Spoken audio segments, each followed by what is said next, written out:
Welcome all to Torah from Menora. Always a pleasure to be able to share some Torah with you each week. It's one of the highlights on my week. And thank you for allowing me to share Torah with you. It really is a pleasure. Now, I want to say that, of course, we're taking this week from the Sedra Vaera, which is the second Sedra of the book of Shemot, of the second book of the Torah. Now, there is something that is very frustrating. You know, all these pro-Palestinian groups, and you see in the media today and the write-ups, etc., they really have all their facts wrong when it comes to Israel. Sadly, they seem to have their own narrative, and no matter what you do, I actually advise people, you're going to debate them, but nothing will change their minds. They've got their belief, and they actually take that as the MS, the truth, when historically, logically, by reason, it's not the truth. But it's impossible to argue with them because, sadly, that's what they want to believe. Their heart, like Pharaoh in this week's Torah reading, is hardened. So really there's very little that one can argue. And it really becomes a waste of effort and waste of words in trying to debate them.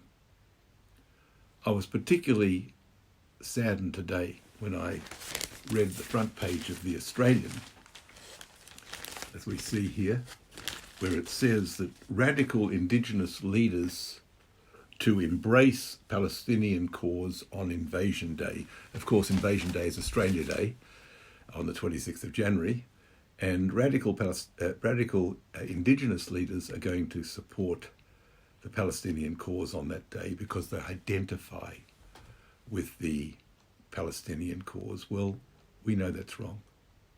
We know, and we identify with our Indigenous brothers and sisters in Australia because we as Jews were colonised in Israel. We were colonised time and time again. We were, and of course expelled from our land, although many Jews, there were still Jews who stayed in the land always. We were colonised by the Babylonians, we were colonised by the Greeks, we were colonised by the Romans, and the story goes on and on. But we always had the desire to go back to our land, as we even have today. We always have the desire to go back there. And we have. So we were the ones, like our Indigenous brothers and sisters, who were colonised. Yet they don't see that. Somehow, they're seeing that we have colonised the Palestinians.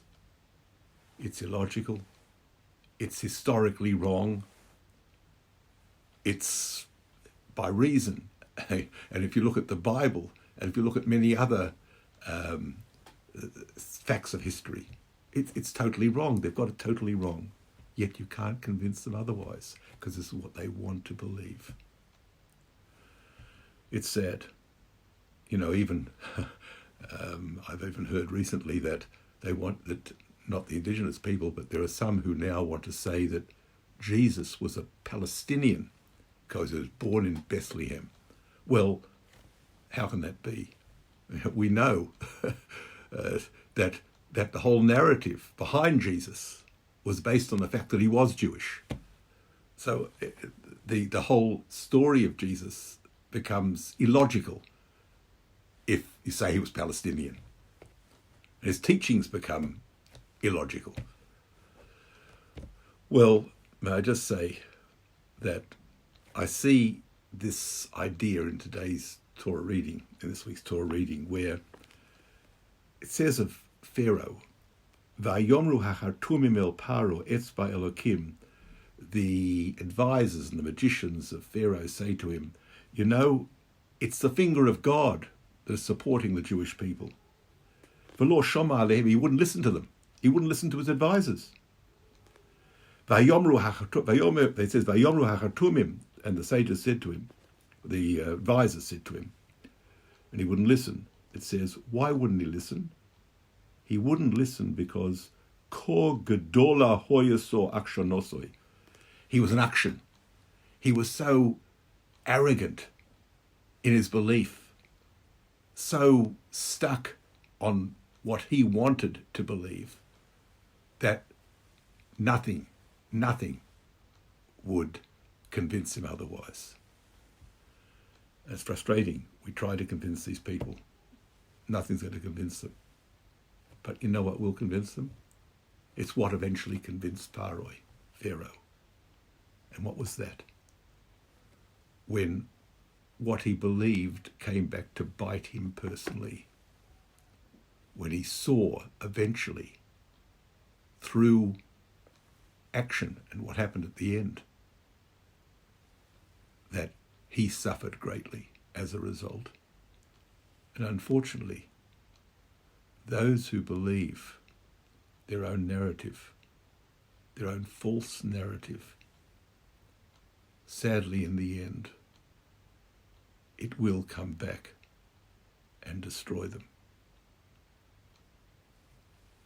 as it did to Pharaoh, as it did to Pharaoh. May I wish you all a good Shabbos. Shabbat Shalom. Shabbat Shalom.